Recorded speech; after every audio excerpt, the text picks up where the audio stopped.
I think that we all have that sense of wonder as kids. You know, you see like these flowers growing on the side of the road, and any child is going to stop and smell the roses. But as we get older, we kind of forget that. We forget to see the beauty that surrounds us, and we start living in our head. And I think that this book did a really good job with a lot of the quotes that it uses and a lot of the ideas to kind of let the reader know, hey, like, take a moment, be present. Positivity matters. At the beginning of the book, there's this little sentence where there's kids that are playing and Mary isn't getting along with them, and they call her Mary, Mary, quite the contrary, and they're kind of making fun of her, and you can tell that that's really bothering her, and she says things like, well, if they don't like me, I don't like them. And we see this kind of behavior in society all the time, right? You don't get invited to a party and you say, oh, well, I didn't want to go anyways.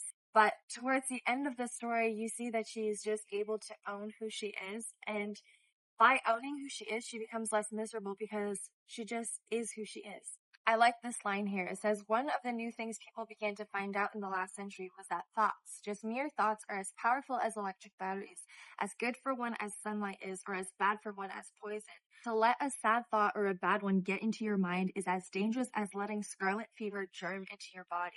I find this such an interesting thought experiment of, let's say, like, you're walking in the mall or something, and maybe you're living in 2025, but somebody else is living in 2002, and somebody else is living in 2012, because they're all stuck in these moments that have happened and they can't quite seem to get out of it. And the same can be said too of people that are living in in the future.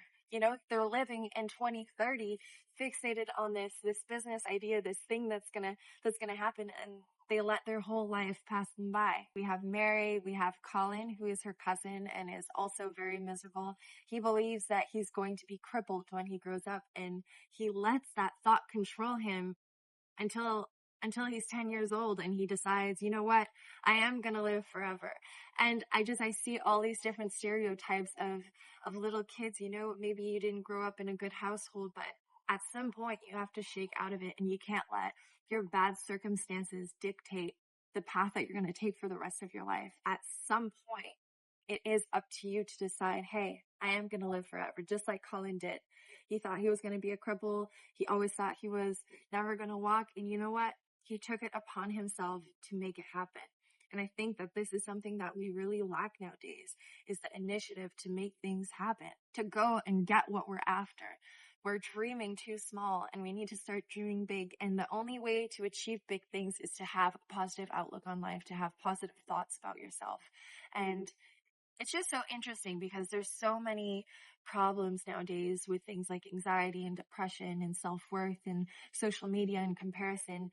And I just think that this story is so wholesome because it is natural to have insecurities and to have flaws. And I feel like the author really illustrates this really well by showing us that Mary was disagreeable at the beginning of the story, but that's not the place that you need to stay in. And with things like pharmaceuticals and even the television shows that we watch, I don't know if anybody else relates to this, but sometimes I will watch a show, feel like the message that they're promoting is victimization or self-loathing. Like it's almost like too dramatized to the point where young kids will watch that and think that that's what it is to be cool. They start taking those behaviors upon themselves. Like I remember being a kid and seeing like TV shows where the parents are arguing with the kid and the kid's talking back, and then I try it on my parents, right?